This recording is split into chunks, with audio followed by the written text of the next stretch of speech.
नमस्कार अमरावती. अमरावती जिल्ह्यातील अंजनगाव सुर्जी येथील ग्रामीण रुग्णालयामध्ये उपचार घेत असलेल्या एका अनाथ विद्यार्थिनीबाबत समाज कल्याणच्या निवासी शाळेच्या प्रशासनाकडून झालेल्या गंभीर निष्काळजीपणाचा प्रकार समोर आला आहे. कुमारी समीक्षा रवींद्र इंगडे, राहणार विश्रोळी, इयत्ता 7वीची विद्यार्थिनी असून ती अनुसूचित जाती व नवबौद्ध मुलीच्या शासकीय निवासी शाळा पांढरी खानमपूर येथे शिक्षण घेत आहे. पोटदुखीच्या त्रासामुळे संबंधित विद्यार्थिनीला ग्रामीण रुग्णालयात दाखल करण्यात आले. मात्र उपचार सुरू असतानाही शाळेच्या मुख्याध्यापिका किंवा अधीक्षिकेने एकदाही रुग्णालयात भेट दिली नसल्याचं समोर आलंय. चौकीदाराने तिला रुग्णालयात दाखल केल्यानंतर शाळा प्रशासनाने पुढील जबाबदारीकडे पूर्णपणे दुर्लक्ष केल्याचं चित्र पाहायला मिळालं. दरम्यान विद्यार्थिनीची प्रकृती अधिकच खालावली असून तिला रक्ताच्या उलट्याही झाल्यात. त्यामुळे ती मानसिकदृष्ट्याही घाबरलेली आहे. घटनेची माहिती मिळताच सामाजिक कार्यकर्ते तथा भोई संघटनेचे अध्यक्ष अशोक मोरे यांनी तातडीने रुग्णालयात धाव घेतली. त्यांनी मुलीची विचारपूस केली असता ती पूर्णपणे अनाथ असल्याचंही उघड झालंय. या संदर्भात मुख्याध्यापिका कल्पना हजारे यांच्याशी संपर्क साधला असता त्यांनी मुलीला रुग्णालयात दाखल करणे इतकेच आमचे काम आहे, त्यानंतर आमची जबाबदारी नाही, असे बेजबाबदार वक्तव्य केले. या विधानामुळे शाळा प्रशासनाच्या कार्यपद्धतीवर गंभीर प्रश्नचिन्ह उपस्थित झालाय.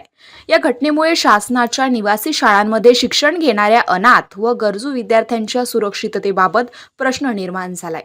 संबंधित अधिकाऱ्यांकडून जबाबदारी झटकली जात असल्याने पालक व नागरिकांमध्ये तीव्र नाराजी व्यक्त होत आहे.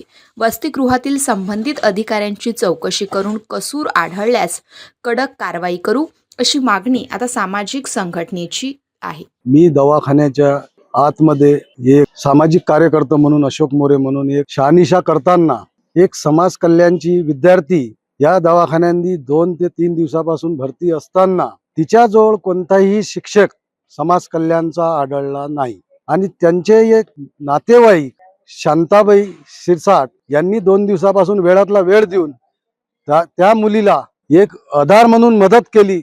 मला माहित नाही नव्हतं इथं साधं या दवाखान्यात आणलं म्हणून. याईनं केला फोन, समीक्षा इंगडेनं माझी भाषी फोन केला, बापूत नेले नाही अनिल शिरसाटले, तो अनिल शिरसाट इथं अगोदर आला पाहिले. मग मला फोन केला, मला फोन काकी म्हणे समीक्षा दे इथं भरती केलं, तू डब्बा गिब्बा कर म्हणे आणि मग मला आले घ्या आले युवराज शिरसाट तसं आले. मला कोणीच नाही दिसलं. बरं इथल्यानं 5-10 झालं. नाही आई वडील नाही. त्या ह्या दोघी बहीण राहतात, समीक्षा आणि विशाखा. आता मग इथं आतापर्यंत कोणतं तिथं त्या शाळेचा कोणताच मुख्याध्यापक शिक्षक कोणी अजूनही नाही. हा अजूनही नाही. त्या बोरीला रक्ताच्या उलट्या झाल्या. आज मी आत्या हो म्हणजे टाइम काढून मी तिच्याला करून राहिली.